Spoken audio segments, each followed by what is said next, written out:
We have two scenario writers in my family. The first one is me.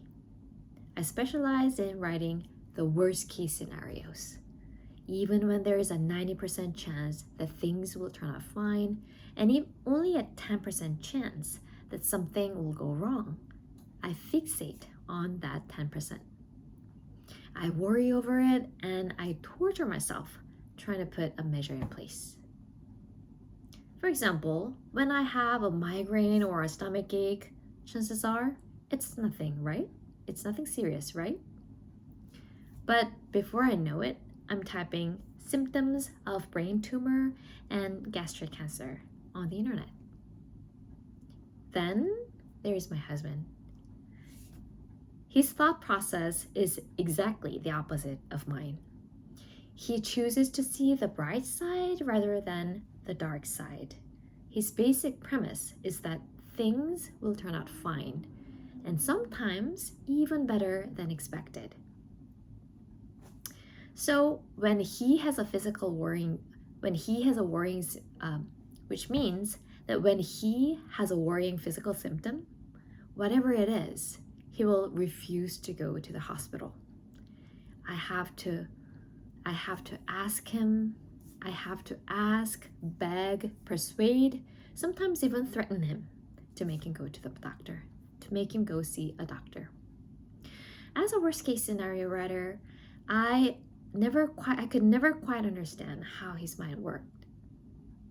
Had he been given some kind of positivity vaccine?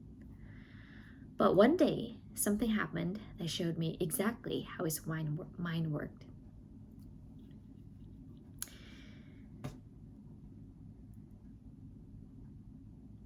When I was applying for jobs as an English instructor, I took a TOEIC test.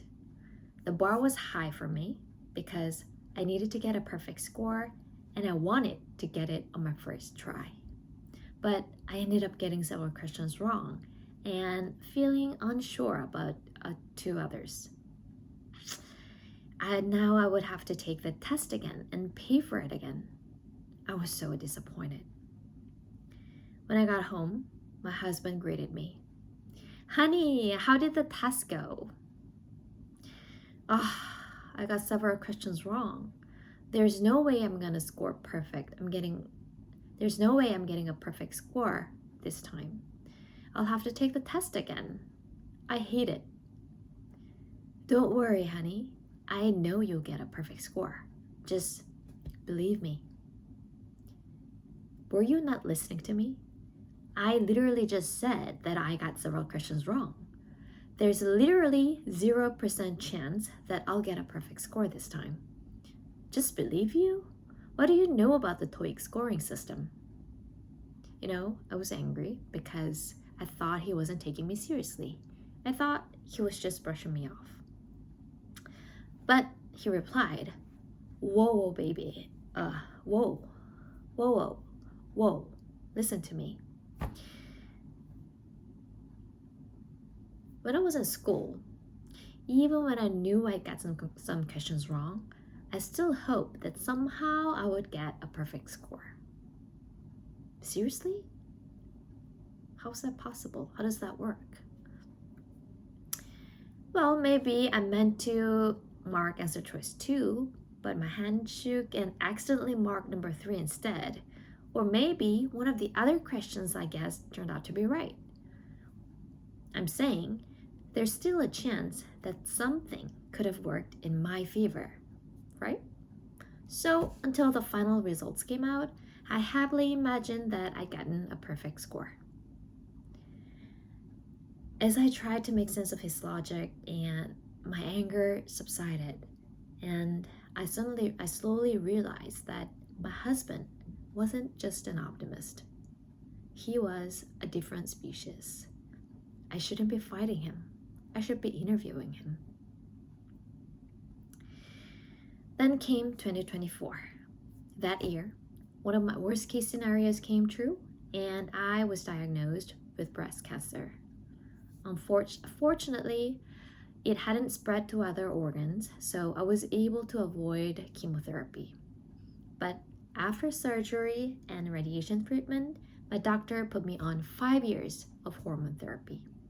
Basically, what I had to do and what I still have to do is take a pill every day, which lowers the risk of the cancer coming back by blocking the effects of estrogen. But this pill comes with numerous side effects. Because of them, I've had to deal with a lot of physical discomfort, pain, embarrassment, another medical procedure, and even depression. One day, exhausted from dealing with the side effects, I asked my husband, "Will it ever get better? Do I have to live like this for the next 3 years?" My husband came up to me and hugged me, saying, "Of course it's going to get better. Your body just needs time. It will slowly get better and better. Until then, we can focus on the other things that make us happy." Does he know that it will get better for sure? Does he have any medical knowledge about the side effects? No. But neither can I say for sure that it won't get better. Uncertainty leaves room for both hope and fear. I've always focused on the worst case scenario, magnifying the negative over positive. This enabled me to prepare for the worst and save me. This enabled me to prepare for the worst and saved me from disappointments. But it also made uncertainty stressful and unbearable. This is a huge problem because life is full of uncertainty. From your next career move to your relationship status to your future. Life is not an exaggeration. It's not an exaggeration to say that life is uncertainty. And I don't want to leave the rest of my life under stress and I don't want to leave the rest of my life under stress and anxiety. So I decided to be the best case scenario writer. I choose to believe that over time, the side effects will slowly ease and I'll prosper more than ever. And I also choose to believe that cancer will never ever come back.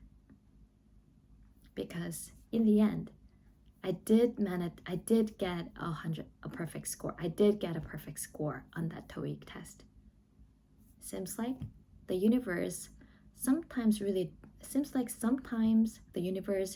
does work in your favor.